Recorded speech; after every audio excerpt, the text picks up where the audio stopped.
the latest immigration figures, which are horrendous. Horrendous if you want to get a GP appointment. Horrendous if you want to travel around Britain's motorways. Horrendous if you want your kids or grandkids to ever get a foot onto the housing ladder. Horrendous in terms of producing very disjointed societies and communities.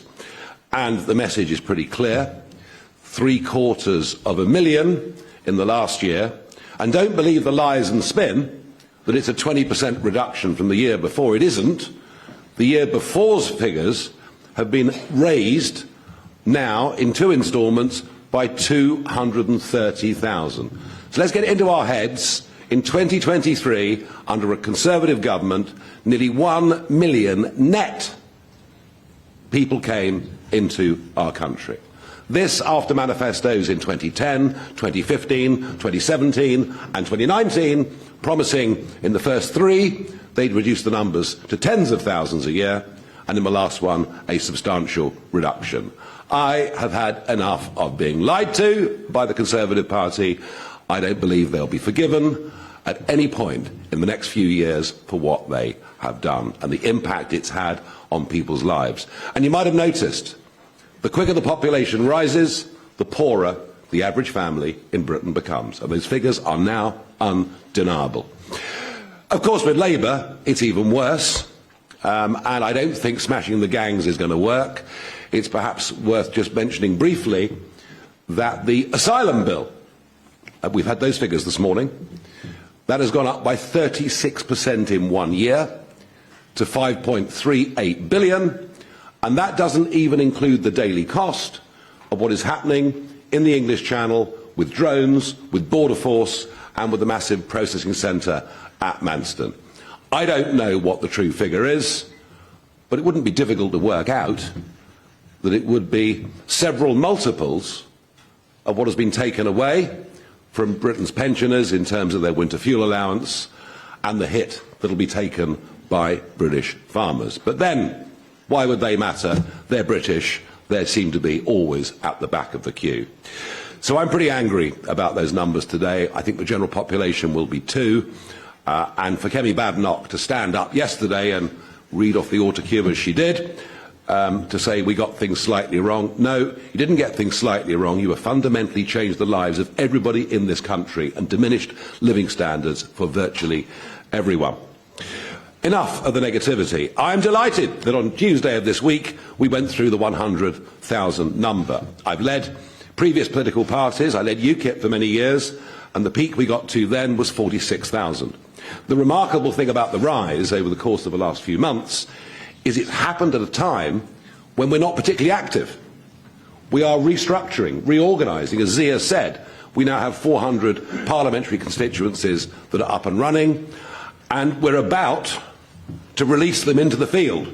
We're about to start delivering tens of millions of leaflets through doors. This rise has happened during a relatively quiet period of reorganisation for the party. The appetite out there is quite extraordinary. The enthusiasm. I mean, you should have been at the Reform Christmas party last night that took place just down the road. I, of course, now being older and wiser, left early. And I didn't even get the chance to dance to YMCA, which is a bit of a regret. That's good news. You might have noticed that in by-elections, weekly by-elections that take place for district, borough or county councils, we've now become active. And last week in Kent, we won our first county council by-election, and we'll win another one between now and Christmas in a county not too far away from there. So we're taking that seriously. But the vast majority of Zia's time and the vast majority of my time is focused on one simple thing, and that is May the 1st next year. On May the 1st next year we have the English county council elections, some of them now of course unitary. There are 2,200 candidates that we need to find to fill those vacancies.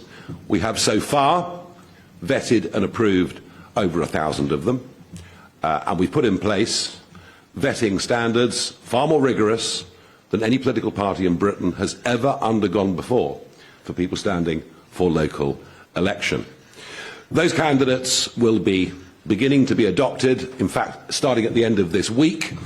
And I promised I'd democratise the party, and yeah, it's up to the branches. They can choose who the candidates are off the approved list. So we expect to hit the ground running, out there campaigning, door-to-door, leafleting, gathering data, ready for those elections on May the 1st, and we'll do that starting very early in the new year. So I think this membership of 100,000, milestone though it is but a fraction of what we're actually capable of achieving. People want something different, and to carry on from what Zia said, if you come to a reform event, you'll find happy people. We are happy warriors. And it's because we actually genuinely think that this never-ending cycle of negativity, of economic decline and societal decline can be turned around with strong leadership. In fact, I think that's what the American public thought at their recent elections, and boy, am I looking forward to my new friend Elon Musk taking on the administrative state in America. It may well prove a blueprint that perhaps we can use if things go well after 2029. So one other number I want to point out to you, and that is my personal TikTok account, which last week went through 1 million followers. And we get tens of millions of views on my TikTok account every single month. 2/3 of that million are under the age of 35. Half of them are under the age of 25. Something remarkable is happening with Gen Z. And it's not just happening here. It happened in America at the last election, where Trump got 44% of the under 30s to vote for him.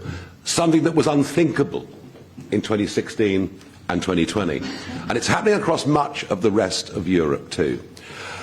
A lot of those that seem to support me are 16 and 17, which is perhaps why the Labour government have decided not to lower the voting age. I put forward as a suggestion, I don't know. But there's something very exciting happening, and what we have to do is to turn that enthusiasm into people that actually register and go out to vote, and it's going to be one of the main jobs that Zia and I have over the course of the next few years. So I'm very pleased with the progress that we've made.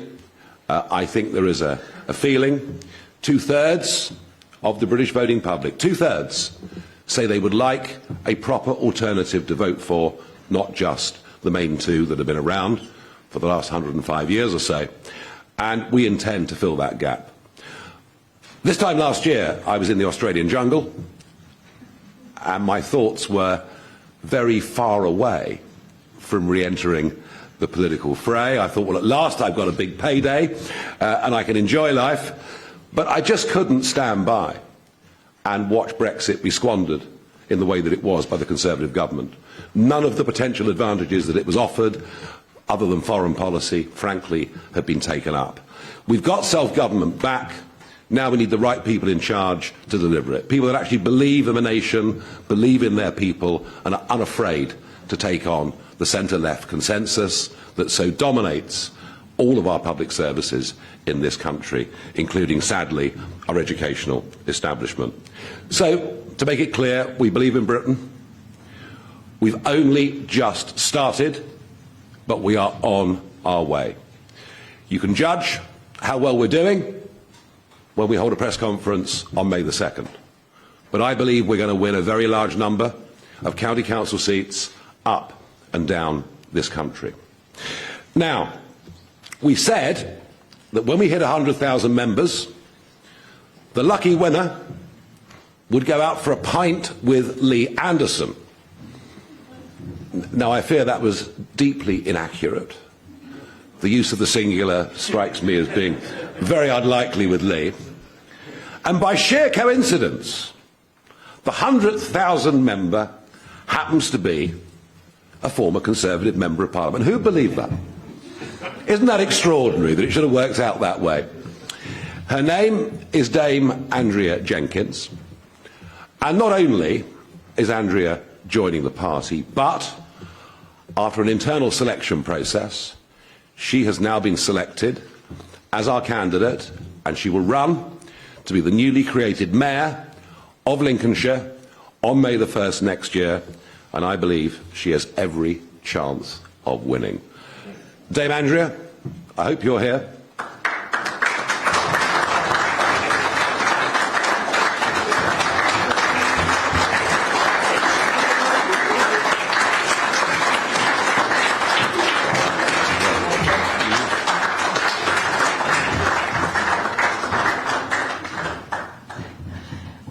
I have to admit, I feel a bit shaky in the back of the stage.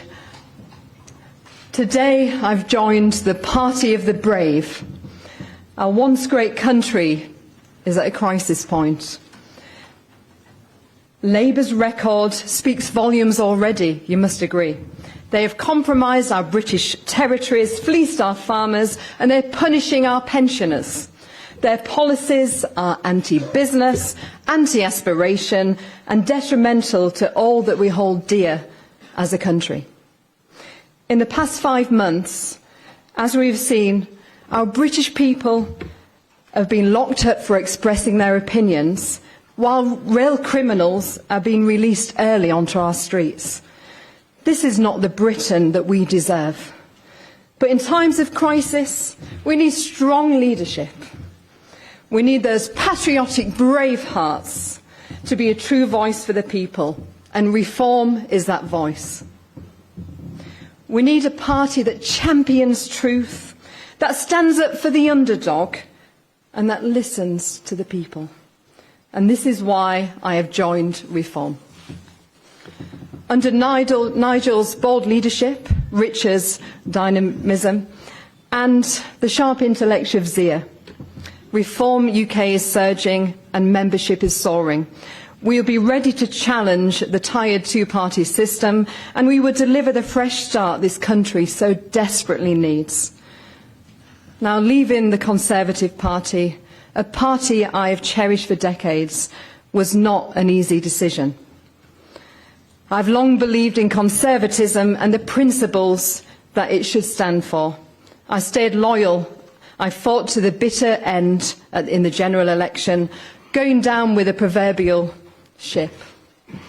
But the truth is undeniable. The ship is sinking, and perhaps sadly beyond salvage. But enough is enough. It's time to step aboard a movement with vision and with purpose, and the courage to fight for Britain's future is Reform UK, the movement, and together we will save the country. I'm incredibly honoured to be chosen to stand as a Reform candidate for the Mayor of Greater Lincolnshire. Everyone knows me as a Yorkshire lass, but I actually had a footprint since childhood in Greater Lincolnshire. I went to primary school in North Lincolnshire, secondary schools and college in North East Lincolnshire. I graduated from the University of Lincoln, and I've lived and worked across the wider Lincolnshire area. And I became the first Conservative county councillor to be elected for Boston North West. And as my record of an MP shows, I will always put the people first, ahead of politics. I will stand up for common sense and always do the right thing. I will stand up for frugal conservatism, ensuring that every penny of taxpayers' money is a penny well spent. And I will root out the woke leftist agenda that often creeps into all levels of government, whichever colour. I understand this great county and its challenges. From Grimsby, where I went to college, I've seen the decline of our once great fishing port. My late grandfather Walter was a fisherman, and I'll put together a plan to reinvigorate the Humber area. During Brexit, I worked with the likes of Nigel and Richard here today, and we stood up for our farmers, we stood up for our fishermen. And very sadly, our farmers and their livelihoods are facing a tremendous threat from this Labour government. I will speak up for them and I will fight for them. Over the coming weeks and months, and please watch this space, we, the Reform Party, have a true bold vision for Greater Lincolnshire, including infrastructure, investment, plans for supporting the food industries, and future-proofing our local economy by ensuring the workforce has the skills needed so the area can truly thrive. Now, as a mum, I'm proud to be a mum. It's the best role in the world. I want to create a brilliant future for our children and also ensuring that the best supports are there for the elderly in our county. To the people of Greater Lincolnshire, in me you have someone who will fight for you. I always do what is right and I always take the common sense approach.